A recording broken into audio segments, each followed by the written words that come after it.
Bonsoir, bienvenue en direct sur Public Sénat. Voici les titres du 22h. C'est un premier test pour la majorité. Le traité budgétaire européen divise la gauche. Les communistes, une partie des écologistes et quelques membres de l'aile gauche du PS combattent le projet de loi, tandis que le Premier ministre appelle à la solidarité et à un vote massif pour une France plus forte dans l'Europe. Faux, lui rétorquent les opposants au texte qui y voient un carcan de rigueur. Alors, qui a raison, qui a tort? C'est le thème du débat d'éditorialistes du mercredi soir. L'ancien Premier ministre François Fillon a-t-il remporté la première manche dans la bataille pour la présidence de l'UMP?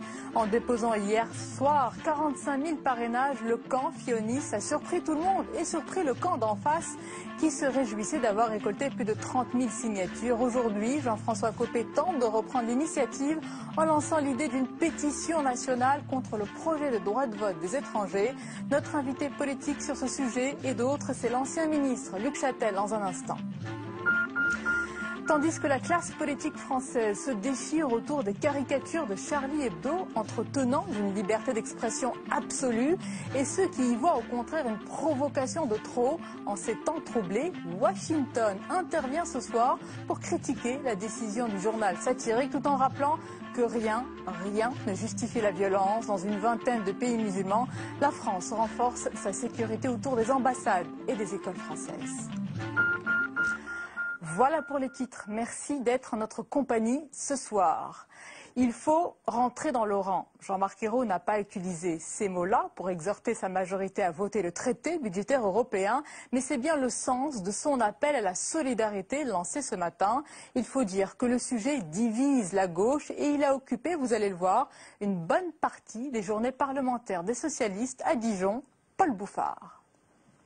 À l'extérieur, il y a ceux qui sont venus dire non au traité budgétaire européen. Pendant qu'à l'intérieur de l'auditorium de Dijon, l'heure est à la pédagogie pour les parlementaires socialistes. Tous sont invités à se montrer solidaires, à resserrer les rangs, à dire oui au traité pour soutenir François Hollande. Ce n'est pas un traité constitutionnel, donc nous ne sommes pas repartis comme en 2005. Il faut soutenir le président de la République, il faut lui permettre d'avoir plus de poids dans les discussions qu'il aura d'ailleurs à l'échelle européenne pour faire bouger les choses, pour faire bouger les lignes. Et ce sera l'occasion ici, à Dijon, pour les parlementaires, peut-être de prendre conscience de cette nécessité qui est la nôtre. Début octobre, le texte arrive à l'Assemblée nationale. Il reste peu de temps pour convaincre les réticents, d'autant que derrière l'appel au rassemblement, en coulisses, les dissensions continuent. Je m'opposais à ce traité quand il a été signé par Nicolas Sarkozy et Angela Merkel le 2 mars dernier et que j'ai une forme de constance dans mes convictions. Moi je suis convaincu que l'unité, ce n'est pas l'unanimité. Des divisions dont le gouvernement, vu le contexte de crise, se serait bien passé. Le PS a beau avoir tous les pouvoirs, pas d'euphorie en ces journées parlementaires. En fin d'après-midi, les ministres Bernard Cazeneuve et Laurent Fabius sont venus parler d'Europe et continuer le travail de persuasion. Dans l'actualité toujours, les caricatures de Charlie Hebdo divisent la classe politique française. Il y a ceux qui désapprouvent les dessins du journal satirique et ceux qui mettent en avant la liberté d'expression totale. Sans oublier aussi ceux qui sont partagés. Bref, les responsables politiques sont divisés. De leur côté, vous allez le voir, les autorités religieuses parlent d'une même voix pour condamner ce qu'ils estiment être une provocation. Joachim Rob. Éteindre l'incendie sans censurer Charlie Hebdo, exercice délicat pour le gouvernement. Pendant que Manuel Valls reçoit les représentants du culte musulman, le Premier ministre défend la liberté d'expression mais condamne les provocations. Nous sommes dans un pays où la liberté d'expression est garantie, la liberté de caricature aussi. Si vraiment des personnes se sentent heurtées dans leurs convictions et pensent qu'il y a eu dépassement du droit, nous sommes dans un état de droit, et cet état de droit doit être totalement respecté, elles peuvent saisir les tribunaux. Porter plainte contre Charlie Hebdo, une option rejetée par le recteur de la mosquée de Paris, qui déplore une provocation inutile. C'est une provocation indigne et méprisable, nulle et non avenue, stupide. Nous voulons que la communauté ne soit pas manipulée de manière contraire à ses intérêts, contraire à son calme et contraire à sa responsabilité et à son bien vivre en France. Un appel au calme qui sera envoyé à toutes les mosquées de France pour qu'elles le lisent aux fidèles vendredi avant la prière. Car les représentants des différentes communautés redoutent aujourd'hui les débordements. Des jeunes qui veulent imiter Mohamed Merah, il y en a un certain nombre dans notre pays et il suffit d'un homme, on l'a vu, pour entraîner des conséquences extrêmement graves. Dans l'après-midi, une plainte a été déposée contre Charlie Hebdo pour provocation à la haine. Et puis contrôle d'identité, police, gendarmerie, renseignement. Le ministre de l'Intérieur a présenté aujourd'hui ses grandes orientations devant un parterre de responsables haut gradés. Manuel Valls a répondu à une certaine impatience après 4 mois consacrés essentiellement aux visites de terrain. Ces grandes orientations avec Mathilde Bélanger. La grand-messe de la sécurité s'est déroulée dans une ambiance très solennelle. Face à un parterre de hauts gradés de la police et de la gendarmerie, Manuel Valls a détaillé pendant plus d'1 heure sa politique sécuritaire. Plusieurs chantiers sont ouverts, mutualiser les moyens de la police et de la gendarmerie, réformer les services de renseignement. Le ministre s'en est aussi pris à la politique de son prédécesseur. Il veut mettre fin aux pratiques statistiques ayant dérivé vers une politique du chiffre. Pour cela, un nouvel outil de mesure de la délinquance sera mis en place. Autre sujet très attendu, celui de la lutte contre les contrôles au faciès. C'était l'un des engagements de campagne de François Hollande. Mais sur ce point, Manuel Valls a voulu donner des gages aux syndicats de police. Il n'y aura pas de récépissé délivré lors des contrôles d'identité. Un dispositif jugé trop compliqué à mettre en place. C'était un dispositif complètement inapplicable sur le terrain. Chacun sait, dans certains quartiers, que certains individus, pas toujours les honnêtes gens, auraient provoqué les contrôles de police pour mettre en difficulté mes collègues. Les associations, elles, protestent et demandent au Premier ministre Jean-Marc Ayrault de recadrer son ministre de l'Intérieur. Celui-ci a toutefois évoqué d'autres idées, comme le retour des numéros de matricule sur les uniformes.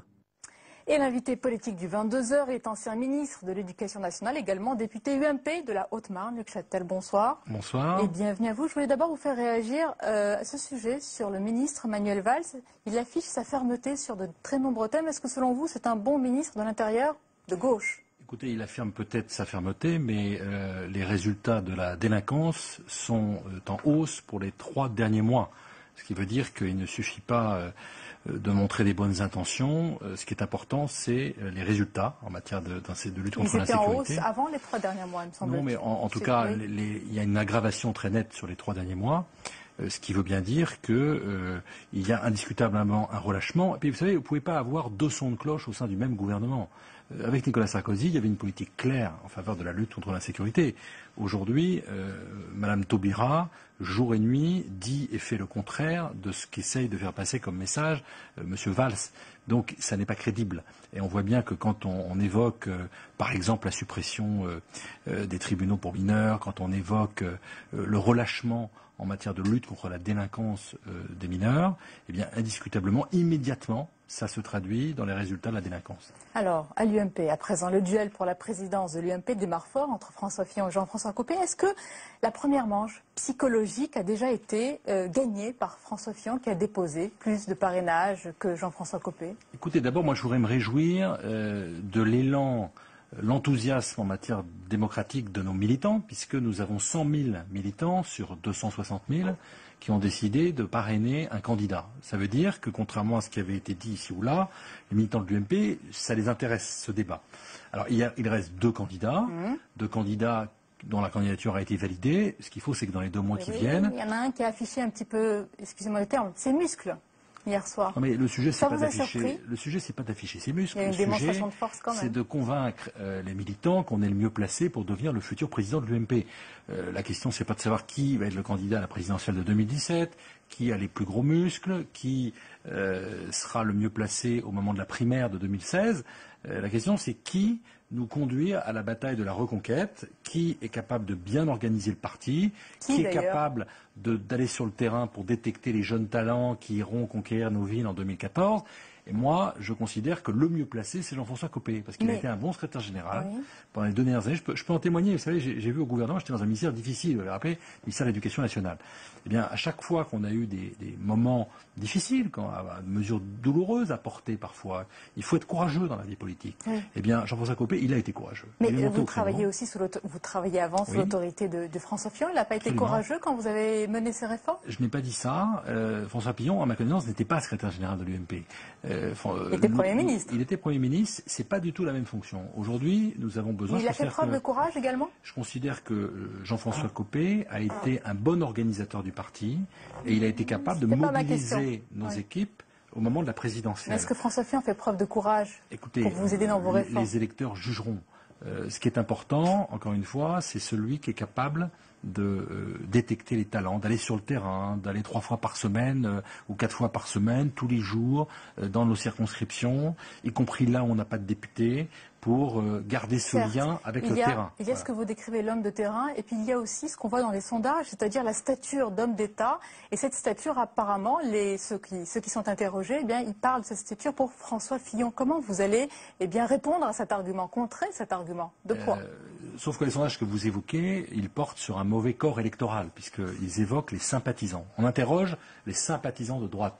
Mais c'est très sympathique, les sympathisants. Mais ce n'est pas les sympathisants qui votent. Oui. Les militants, eux, c'est eux qui vont venir voter, les adhérents de l'UMP. Et plus vous vous rapprochez des adhérents actifs, c'est-à-dire ceux qui vont se déplacer le 18 novembre pour aller voter, plus vous voyez que ce sont des gens qui soutiennent Jean-François Copé parce qu'ils l'ont vu fonctionner. Non, il n'y a pas de sondage. Comment mais justement, vous le savez alors? Mais parce qu'on voit bien en allant sur le terrain. On voit bien l'écart qu'il y a entre ce qui est affiché comme le soutien massif de sympathisants à François Fillon et quand vous allez dans les fédérations, vous rencontrez les militants, vous voyez que c'est pas ça. Et pourtant, il a eu moins de parrainage. Mais ne remuons pas le couteau dans la plaie. Il n'y a pas de plaie. La question c'est, vous savez, là on entre en campagne. C'est une nouvelle phase d'ailleurs. C'est le début de la campagne. La campagne, moi je souhaite qu'elle permette à chacun de présenter ses idées, de débattre, projet contre projet, équipe contre équipe. Et puis ensuite, je vais vous dire une chose, que le meilleur gagne. Moi je pense que c'est Jean-François Copé. Et nous nous retrouverons de toute manière le 18 novembre, tous rassemblés derrière le président de l'UMP. Puisque vous parlez d'une nouvelle campagne, est-ce qu'il faut que cette campagne, ce soit un exercice moins centré sur Nicolas Sarkozy? Il faut que ce soit moins sarkophile. D'ailleurs, dans un entretien à paraître demain, dans Le Point, que je montre ici, Xavier Bertrand dit ceci. Comment faire ce renouvellement de l'UMP si tous les jours on attend un signe de sa part à lui, c'est Nicolas Sarkozy? Est-ce qu'il faut un petit peu tourner la page? Je ne crois pas qu'il faille attendre un signe de la part de Nicolas Sarkozy. Nicolas Sarkozy a été très clair. Il a décidé qu'il redevenait un Français parmi les Français qui prenait du recul avec la vie publique. Donc il faut respecter son choix. Simplement, il est logique qu'après l'action de réforme que nous avons menée pendant 5 ans, nous nous revendiquions. Moi, je me félicite que les deux candidats jour et nuit, tous les jours. Se félicitent. Mais c'est pas jour et nuit, c'est que, écoutez, pour une fois que dans la vie politique, on est fidèle avec ses engagements et que on ne dit pas le contraire après avoir été battu de ce qu'on a fait pendant 5 ans. Non, nous assumons le travail qui a été fait pendant 5 ans aux côtés de Nicolas Sarkozy, et nous pensons que cette référence constitue un ciment, aujourd'hui encore, de la droite et du centre. Maintenant, nous allons travailler sans Nicolas Sarkozy, puisqu'il l'a voulu. Il a souhaité prendre du champ et du recul. Donc nous allons nous organiser sans lui, mais on n'est pas obligé de l'oublier du jour au lendemain. Voilà. Un mot de votre courant, Luc Châtel, parce que vous défendez un courant particulier qui est un courant humaniste et libéral. Quand on dit libéral, on pense à ultra-libéralisme. En ces temps de crise, on n'a pas très envie d'entendre ce mot. Mais il ne vous a pas échappé qu'il n'y avait pas le mot ultra dans mon courant. Le libéralisme, c'est quoi? Il y a un mot formidable dans le mot libéral, il y a le mot liberté. Oui, je défends la liberté d'entreprendre, je défends la responsabilité, je défends l'autonomie, la décentralisation, la simplification. Décentralisation, donc moins d'État aujourd'hui, alors qu'on voudrait que l'État intervienne sur certains dossiers sociaux importants. Oui, mais moi je pense qu'il faut assumer le moins d'État dans notre pays. D'abord parce que budgétairement, on ne peut plus. On voit bien qu'aujourd'hui, l'État vit au-dessus de ses moyens. Et puis ensuite, parce qu'on voit bien que tous les pays qui ont réussi à se moderniser, tous les pays dans lesquels la croissance est supérieure, ce sont ceux qui ont fait confiance à l'initiative individuelle. Donc nous défendons une motion avec mes amis humanistes, qui est celle qui a recueilli le plus de parlementaires pour la parrainer, 100 parlementaires. Et nous allons faire campagne pour défendre ces idées au sein de l'UMP. L'UMP, par la voix de Jean-François Copé, a lancé aujourd'hui une pétition nationale pour dire non au projet de loi du gouvernement de droit de vote des étrangers qui est prévu pour 2013. Mais en élisant François Hollande, les Français savaient que c'était contenu dans ce programme. Pourquoi lancer une pétition? Je ne suis pas sûr qu'il se soit prononcé sur ce sujet. Le rôle d'un parti d'opposition, c'est justement d'alerter les Français lorsque se préparent des projets qui ne sont pas conformes. Au risque d'engendrer des fractures au sein d'une société? Oui, en présentant ce texte de loi, oui, assurément. Et c'est pour ça que nous sommes là. Pas en lançant une pétition? Non, parce que nous pensons, au contraire, et d'ailleurs on voit bien, tout ça, nous ne sommes pas naïfs, on voit bien que c'est un écran de fumée pour masquer l'incapacité du gouvernement à gérer la crise actuelle sur le plan économique. Il faut dire qu'il l'a nié pendant des mois. Le candidat Hollande avait nié l'existence même de la crise. Et on voit bien qu'il est aujourd'hui incapable d'apporter une réponse crédible au quotidien des Français. Donc, on met en avant un certain nombre de sujets qui ne sont absolument pas la priorité des Français et qui vont constituer un écran de fumée. On a parlé du mariage homosexuel, du cumul des mandats et maintenant de l'appel des 75 pour le droit de vote des étrangers aux élections locales. Nous sommes opposés à cela parce que nous considérons que c'est un sujet d'unité nationale. La nation française est une vieille nation et nous considérons, nous, que le droit de vote fait partie des droits et des devoirs de la citoyenneté française. On va évoquer à présent un dossier sur lequel vous avez travaillé lorsque vous étiez à l'Éducation nationale. Il s'agit du décrochage scolaire qui touche chaque année de très nombreux jeunes. Et à l'occasion de la journée, vous allez le voir, du refus de l'échec scolaire, notre journaliste Sophie Normand nous a détaillé ces chiffres qui sont alarmants aujourd'hui. Regardez. Chaque année, il serait 150 000 à quitter le système scolaire sans diplôme ni formation.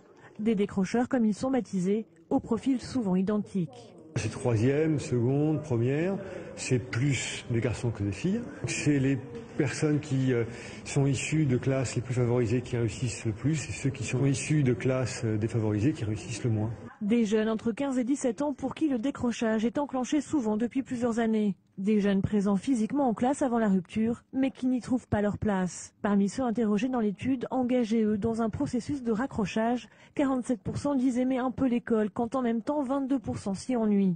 Autre problème pointé du doigt, l'orientation.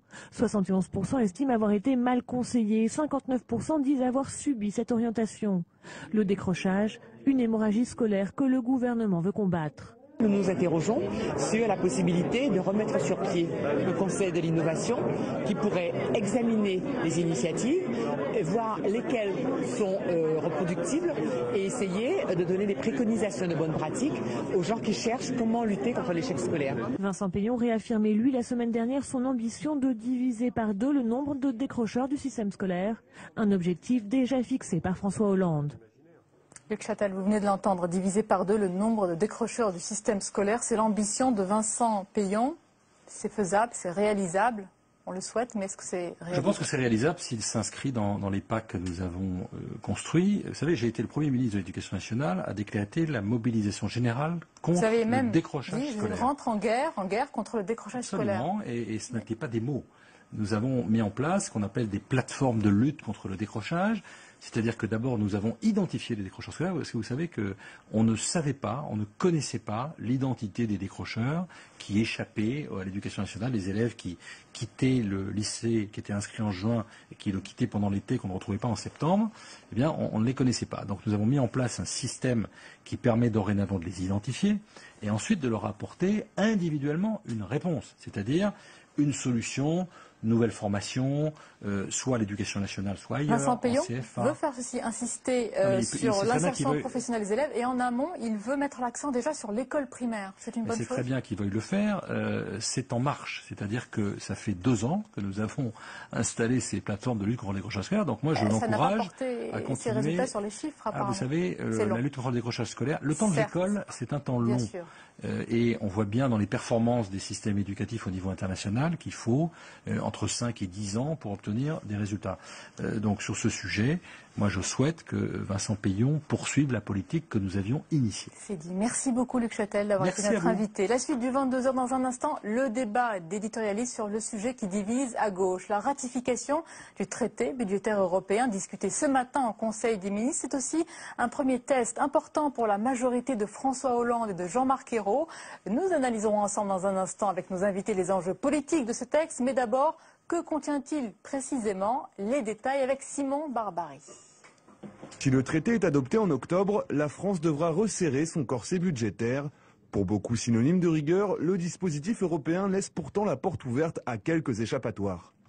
D'abord, la règle d'or qui impose l'équilibre des comptes publics sera inscrite dans une loi organique et non pas dans la Constitution comme le voulait Nicolas Sarkozy. Le traité inscrit aussi un nouveau critère de déficit structurel établi à 0,5% du PIB. Mais les États pourront déroger à la règle en cas de circonstances exceptionnelles, parmi lesquelles l'hypothèse d'une récession, loin d'être improbable dans le cas de la France. De même, le futur Haut Conseil des finances publiques chargé du contrôle de la règle d'or ne pourra imposer ses vues au pouvoir public. Son rôle ne sera que consultatif. Sur le plan juridique, le traité ne comporte pas de nouveaux transferts de compétences vers l'Europe. Même si la Commission européenne verra son pouvoir renforcé, c'est elle qui décidera des sanctions en cas de manquement aux critères de déficit. Mais une échappatoire est toujours possible si 2/3 des États membres s'y opposent. Les gouvernements nationaux retrouveront alors leurs prérogatives. Et on parle de ce sujet avec nos invités. Philippe Gouliot, bonsoir. Bonsoir. Bienvenue, rédacteur en chef du Figaro. Avec nous également, Bruno Roger-Petit, bonsoir. Bonsoir. Éditorialiste au Plus du Nouvel Observateur et notre chroniqueur Jean-Louis Goumbaud. Bonsoir Jean-Louis. Bonsoir Sonia. Alors messieurs, avant de parler en détail de ce traité, de ce qu'il contient, Jean-Marc Ayrault, d'abord les aspects politiques. N'a cessé d'appeler la majorité à la solidarité. Sur ce texte, Philippe Gouliot, l'enjeu est de taille. C'est un test pour la majorité? Ah oui, absolument. C'est un des premiers tests pour la majorité et on va voir si cette majorité résiste à toutes ces tensions qui se manifestent en ce moment. Alors, les forces en présence, on le voit, c'est le Parti socialiste dans sa majorité qui veut soutenir François Hollande et Jean-Marc Ayrault. Et puis, il y a l'aile gauche du parti qui est très réticente, avec des gens très déterminés à voter contre. D'autres qui sont effectivement dans une sorte d'expectative. Et puis il y a le front de gauche qui est aussi très déterminé à voter non. Et puis les Verts qui vont prendre leur décision et qui penchent beaucoup pour le non aussi, avec bien entendu la figure tutélaire de Cohn-Bendit qui lui dit aux Verts de voter oui. Bruno Roger-Petit, est-ce que le gouvernement ne s'est pas mis beaucoup de pression? C'est important ce texte, mais si on ne le vote pas, on va voir ce qui va se passer. Si vous le votez, vous êtes avec François Hollande. Si vous ne le votez pas, vous êtes contre. Ça peut nuire à la France, à l'image de la France dans l'Europe.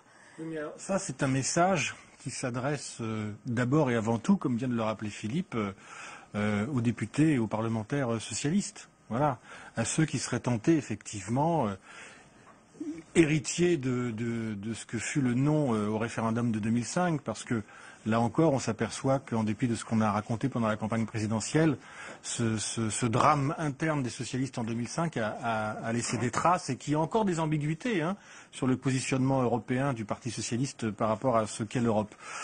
Donc le message, il vaut surtout pour le Parti socialiste.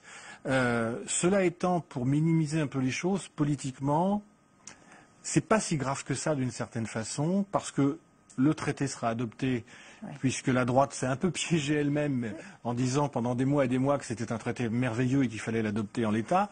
Donc elle va être obligée de le voter comme un seul homme. Tout ça va un peu noyer, les réticences et les oppositions émanant du front de gauche et probablement de quelques Verts. C'est sur la durée qu'on verra si oui ou non cette affaire-là laissera des traces dans la vie interne du Parti socialiste. Il va probablement passer, mais Philippe Gouliot, au Sénat, c'est quand même une majorité qui est assez étroite. Jean-Marc Ayrault appelle à un vote massif. Oui. Il attend vraiment que ses troupes viennent derrière lui. Et si ça passe ric-rac, quel sera le message ? Le message, ça sera que tout deviendra très dur quand il va falloir annoncer des mesures très douloureuses. Parce que, au fond, c'est le premier étage de la fusée, je dirais. Et ensuite, les annonces logiques, c'est une douloureuse pour tout le monde. Oui. Et là, on peut penser que le peuple de gauche et ses représentants, ils tiqueront beaucoup. Donc il faut effectivement pour Jean-Marc Ayrault qu'il ait une majorité suffisamment large. Et là, ils ont mis ils ont mis le paquet pour persuader les députés et les sénateurs du PS de voter ce texte. Alors Jean-Louis Goumbaud, ceux qui sont contre ce traité à gauche, ils dénoncent, je cite, ses conséquences, à savoir la mise en place d'un fédéralisme autoritaire, une austérité gravée dans le marbre. Est-ce que c'est le cas ? Alors, c'est une manière de voir les choses et on ne peut pas dire le contraire, disons systématiquement. Parce que, effectivement, quand vous demandez à un pays d'avoir un déficit budgétaire qui se limite à 0,5 points de PIB, on appelle ça un déficit structurel. Là, ça va être la porte ouverte à des débats sans fin. Parce que qu'est-ce que c'est que le déficit structurel? Déjà, entre les calculs que font les Français et les calculs de la Commission, il y a déjà 1 point de PIB de différence. Donc, la notion même de déficit structurel est extrêmement compliquée.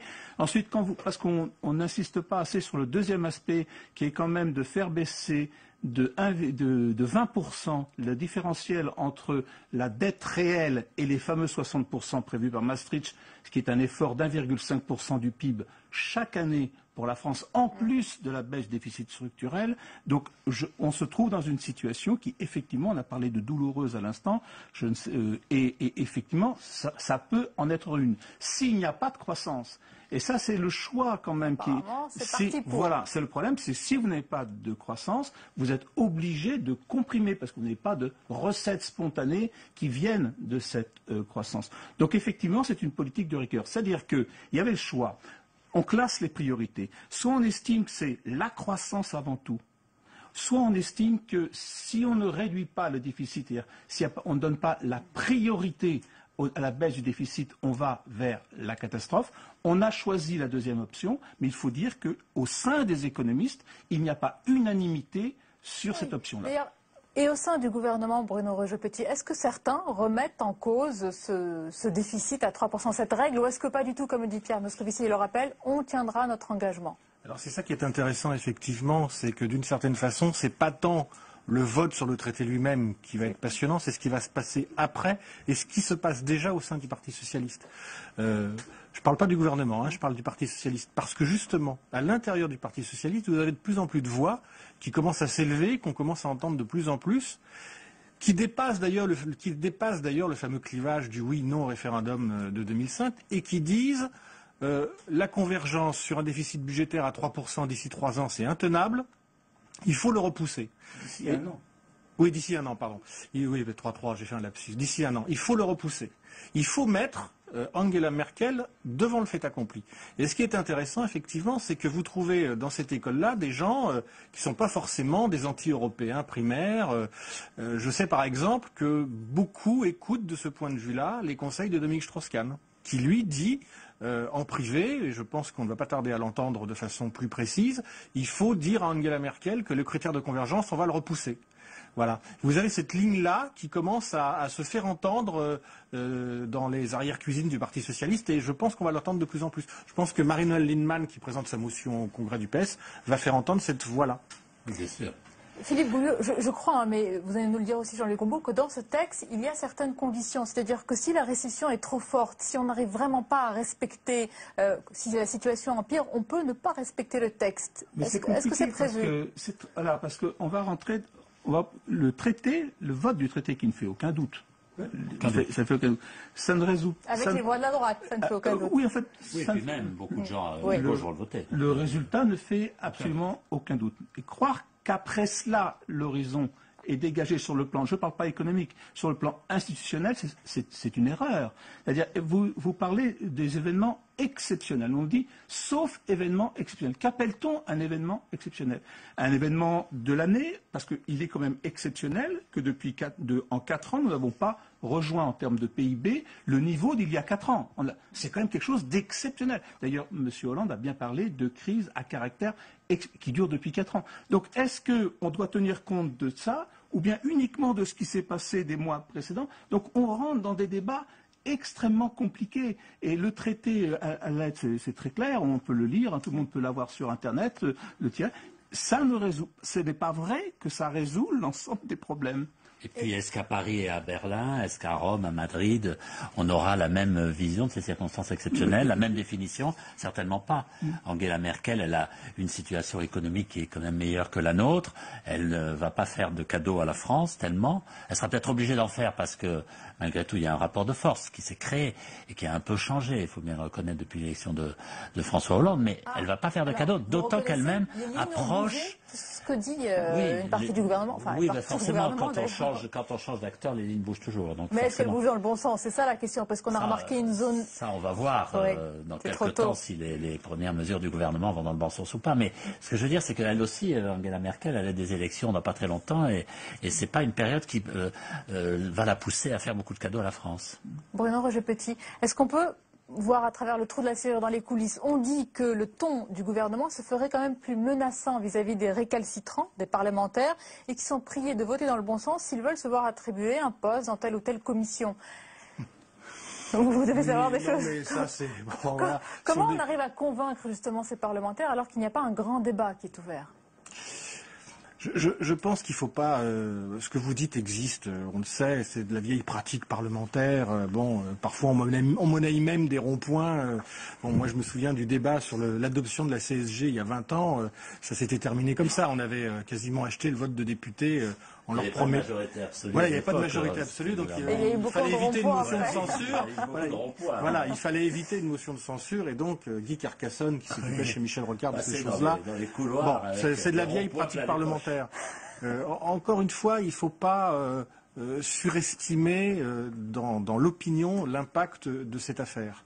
De ce point de vue-là, par exemple, ce qui va être intéressant, c'est de voir si la mobilisation que le Front de gauche entend monter contre le vote de ce traité en organisant une manifestation le 30 septembre va être suivie ou pas. Ça va être un indicateur intéressant. Est-ce que la contestation de la gauche va rencontrer un écho qui pourrait éventuellement modifier politiquement le rapport de force dans cette affaire? Personnellement, j'en suis pas sûr.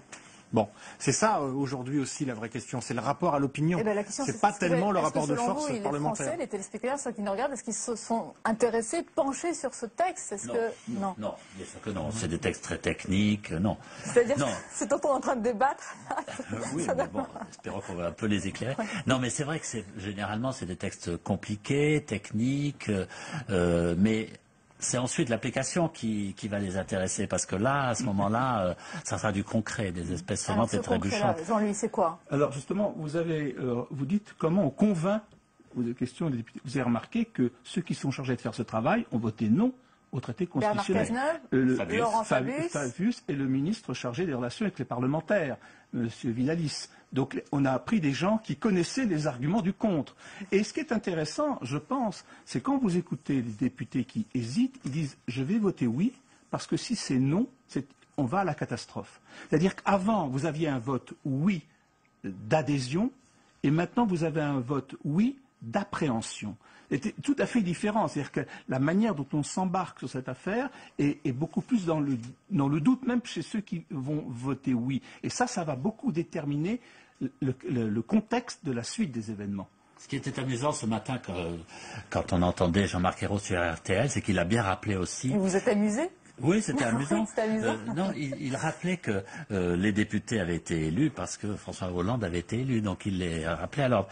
Mais alors je vais faire appel à un souvenir beaucoup plus lointain. C'était en 92 quand le RPR se déchirait sur Maastricht. Ce qui avait été très amusant, c'est que un an après il y avait des élections législatives et que le RPR de Jacques Chirac avait présenté dans les circonscriptions où on avait voté à gauche un adversaire de Maastricht qui avait voté non au traité, pardon. Ils avaient présenté quelqu'un qui défendait le non, et dans les circonscriptions qui avaient voté massivement oui, ils avaient présenté un partisan du traité de Maastricht et que finalement ils avaient raflé la mise. Donc ça peut avoir des avantages. En rappelant qu'à l'époque, François Fillon avait voté non à Maastricht parce qu'il était avec Philippe Seguin. Oui. Comme tous les mercredis, messieurs, la revue de presse de vos hebdos à retrouver demain dans les kiosques. On va la commenter ensemble. D'abord, Paris Match. Ce n'est pas tellement la une qui nous intéresse ce soir, mais cette confidence de Martine Aubry qui n'exclut pas de devenir un jour Premier ministre. Je ne sais pas si vous l'avez lu. Martine Aubry assure avoir, je cite, toujours su que le chef de l'État choisirait Jean-Marc Ayrault comme Premier ministre. La photo annuelle de son mari dans Paris Match. Ouais. Il ne sait travailler, dit-elle, qu'avec des gens qui lui sont proches depuis toujours. Mais la maire de Lille ne ferme pas définitivement la porte à une telle possibilité. Elle dit « Mon objectif dans la vie n'est pas, comme d'autres, d'être Premier ministre. Mais si un jour c'est là où je me sens le plus utile, pourquoi pas ?» Appel à candidature. Oui, mais pourquoi pas, effectivement. Mais c'est vrai que... Ils sont nombreux. Mais d'ailleurs, dans son interview, il y a aussi une petite phrase, elle dit « contrairement à d'autres ». Enfin, et donc elle laisse entendre que peut-être des gens comme Manuel Valls ou Pierre Moscovici, Arnaud Montebourg, Vincent Payon, tout cela y pense. Voilà, c'est la seule femme prétendante. Ils veulent pousser vers la porte Jean-Marc Ayrault ? Oh, peut-être pas tout de suite. Mais... Alors, chez certains socialistes, on estime que chez les démarquages qu'on observe régulièrement, qu'on baptise couacs, mais qui ne sont pas toujours forcément des couacs involontaires, il y a la volonté de tester la résistance et la solidité du Premier ministre. Il faut avoir le cuir dur, il faut avoir la peau dure. Le point, avec cette question cette semaine à la une, qu'est-ce qui cloche? Incivilité, provocation, prof giflé, enquête sur la fin du respect, enquête aussi sur ceux qui résistent justement. Enfin, l'Express se veut un peu donneur de leçons avec cette une. Monsieur le Président, voici ce qu'il faut faire, tandis que les courbes de popularité de l'exécutif plongent et que la crise s'aggrave. L'Express a sollicité des personnalités qui, chacune à sa manière, manière presse François Hollande d'agir. Parmi elles, Jacques Attali, Alain Minc ou encore Bernard Tapie. Oui, les conseils de Bernard Tapie. Enfin, le nouvel observateur. Titre quant à lui sur les OGM alimentaires. Là, vous allez plus rire, ça fait peur. C'est une une qui fait peur. Oui, les OGM sont des poisons et je vous laisse découvrir, ce sera demain dans vos kiosques, les révélations, les conclusions d'une étude de scientifiques français. Voilà, merci messieurs. Et un très bon dossier de Renaud Dely sur les néofachos. À lire également. Merci messieurs d'avoir été nos invités. La dernière page du 22h dans un instant. Notre invité, il fait son entrée pour la première fois demain au Sénat. On lui demandera dans quel état d'esprit il prépare cette rentrée parlementaire. Ce nouvel entrant est Pierre Laurent. Pierre Laurent, tout ça encore, le secrétaire national du Parti communiste. Mais d'abord, tout ce qui vous a échappé dans le reste de l'actualité, regardez, c'est le tour de l'info de Cécile Sixou.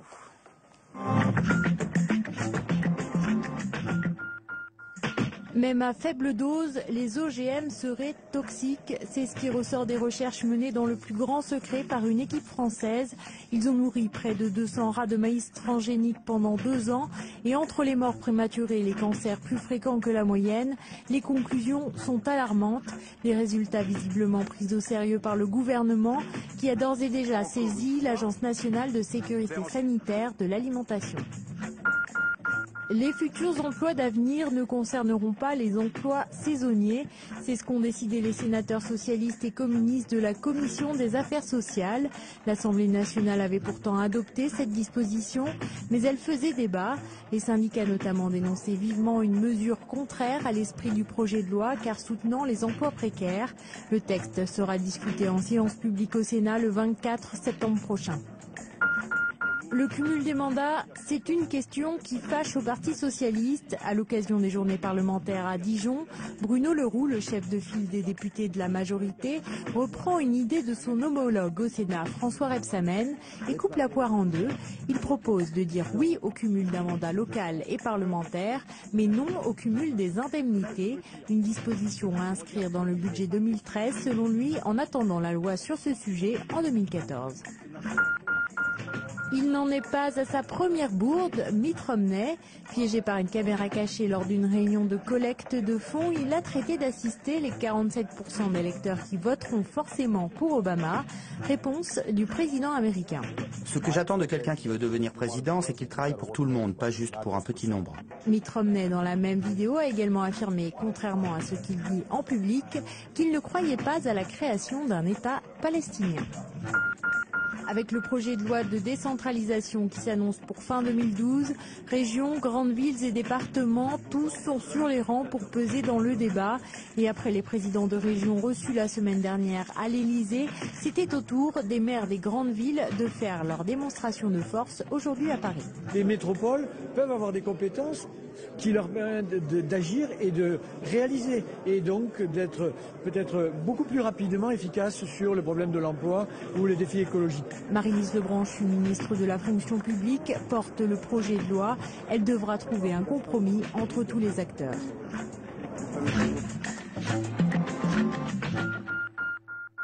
Et notre invité, le secrétaire national du Parti communiste et futur sénateur, ce sera pour demain. Pierre Laurent, bonsoir. Bonsoir. Et bienvenue. Alors dites-nous comment vous êtes à la veille de votre rentrée parlementaire.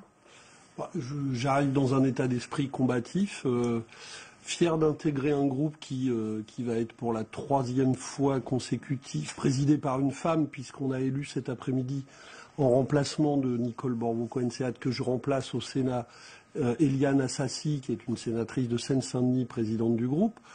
Donc c'est un groupe qui travaille bien, qui tient une place efficace au Sénat, qui est nécessaire à la majorité, au vote majoritaire de la gauche au Sénat. Donc c'est un endroit important pour mener la bataille du changement. On vous connaît, les téléspectateurs vous connaissent sur les plateaux, dans les tribunes, dans les cortèges, dans la rue, combatifs, vindicatifs parfois. Mais comment vous serez dans les fauteuils du Sénat ? Mais écoutez, le même. Moi, j'ai la même combativité partout. Évidemment, je mènerai le travail parlementaire avec sérieux, mais ça m'empêchera pas de le mener avec passion. Et d'ailleurs, je crois que c'est le cas des sénateurs et des sénatrices qui sont dans le même groupe que moi. C'est bien, vous allez vous faire des amis. Vous avez demandé des conseils à un ancien sénateur, Jean-Luc Mélenchon ? Je parle avec Jean-Luc, bien sûr. On était ensemble mardi aux journées parlementaires, puisqu'il est toujours parlementaire, il est député européen. Mais c'est vrai que j'ai beaucoup demandé de conseils d'abord à Nicole Borvo-Cohen-Seat, que je remplace, qui est sénatrice parisienne. Moi aussi, je suis sénateur parisien. On se connaît depuis longtemps et donc alors, vous la remplacez. Je l'écoute beaucoup. Oui, je vais rappeler que vous êtes 9e sur la liste commune de la gauche aux élections sénatoriales. Les 8 premiers, Pierre Laurent, ont été élus directement.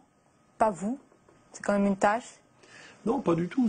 Vous savez, c'était un peu prévu. On avait choisi de me placer en position charnière parce qu'on souhaitait que Nicole Borvo soit élue, conduise le changement, puisqu'on envisageait, et ça s'est produit, le changement de majorité à gauche, et Nicole qui présidait le groupe et qui jouait un rôle très important dans le Sénat, c'était important qu'elle puisse assurer cette transition, c'est ce qui s'est fait. Donc tout se passe comme prévu. Alors est-ce que peut-être comme prévu, vous allez mener à partir du Sénat le combat contre le traité budgétaire européen? Absolument, oui, absolument. Vous espérez convaincre des parlementaires, des sénateurs? La majorité est limitée ici, elle est très petite. Vous pouvez faire basculer le vote ici? Bien sûr, je pense que nous engageons cette bataille avec beaucoup de conviction parce que nos arguments sont sérieux.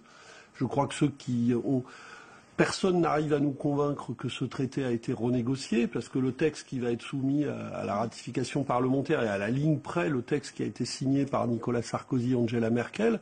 Donc rien n'a été renégocié dans ce texte. Ce matin encore, Jean-Marc Ayrault, il vous le dit, ce n'est pas le même texte, les lignes ont bougé. Ils essayent de faire croire que le fait qu'on ait ajouté un petit volet croissance qui n'est qu'une annexe, qui n'est même pas dans le traité, qui n'a aucun caractère contraignant, qui est de faible importance, alors que lui, le traité va avoir une force juridique contraignante, ils essayent de nous faire croire que ça a changé la donne. Malheureusement, non. Et j'ai dit hier, je sais que le ministre des Affaires européennes a contesté cet argument hier, je crois, ici. J'ai dit qu'effectivement, la seule manière de donner une seconde chance à la renégociation promise par François Hollande est précisément de refuser le traité.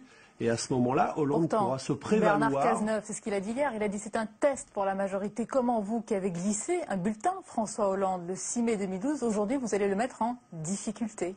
Non, nous n'allons pas le mettre en difficulté. Ce qui va le mettre en difficulté, écoutez, il a commencé son mandat en disant je vais renégocier, je vais aller discuter avec l'Allemagne, avec les autres dirigeants européens. Il n'a pas réussi à le faire. Moi, je peux le comprendre parce que ça n'est pas facile. Il ne suffit pas que la France décrète pour que les autres Européens s'alignent. Donc ça veut dire que la bataille pour renégocier, pour réorienter l'Europe, elle est plus longue que ça. Eh bien, rien n'oblige à ratifier dans l'urgence ce traité, puisqu'il est mauvais. Puisque partout où on applique ces logiques d'austérité, on s'enfonce. De surcroît, on va doter la France, avec la loi organique qu'on nous propose, d'instruments de surveillance qui vont pouvoir prendre des sanctions contre pas seulement l'État, je le rappelle, mais le gouvernement dit que c'est pas une perte de souveraineté, c'est un partage de souveraineté.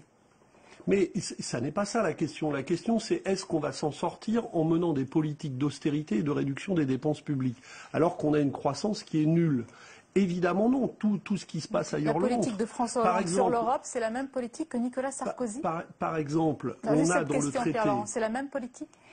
C'est pas la même politique. On a bien vu dans le vote du collectif budgétaire. Oui, sur cette question-là, ce texte-là, c'est celui qu'a voulu Nicolas Sarkozy. Mais ce texte porte une grande partie de la politique européenne. Et François Hollande essaye de contourner ça en nous disant bon, d'accord, on va l'adopter, mais ensuite, on va mener la bataille de réorientation, on va continuer. Mais si on commence à le faire en se liant les mains et en donnant quitus à ce que voulait Angela Merkel et ce qu'elle avait obtenu de Nicolas Sarkozy, c'est le plus mauvais signe qu'on puisse envoyer. C'est là qu'on affaiblit le changement que nous avons voulu au printemps dernier. Nous, d'une certaine manière, nous sommes fidèles au mandat que nous ont donné les Français de conduire une politique de rupture avec l'austérité. Et vous allez donc défendre toutes ces idées à partir de demain, enfin vous les défendez depuis déjà longtemps, mais à partir de demain ici, au Sénat. Bienvenue à vous. Ici au Sénat, et c'est une bataille, je veux le dire, qui va durer, puisque au Sénat, ça va démarrer par l'Assemblée, mais au Sénat, le texte ne viendra que le 22 octobre. Donc nous avons du temps pour convaincre, du temps pour mobiliser. Ça démarrera avec la manifestation du 30 septembre. Salut, merci beaucoup Pierre Laurent d'avoir été notre invité. C'est la fin de ce journal. Merci à vous, surtout de nous avoir suivis. À suivre votre émission, Déshabillons-les. Et je vous dis à demain avec plaisir.